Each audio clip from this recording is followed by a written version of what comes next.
Research says that 95% of all children on the autism spectrum never make it beyond high school. A small 3% make it to college, and an even minuscule 2% ever get into a job or any kind of business. It's not that parents don't provide the intervention. Then why is it that children on the autism spectrum are not able to make it big?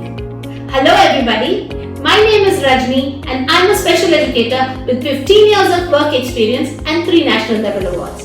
I invite you to join me in my masterclass where I shall be discussing with you the tricks, the techniques, the step-by-step method of building your kid up to be successful and to be able to be a part of that 2% of the people.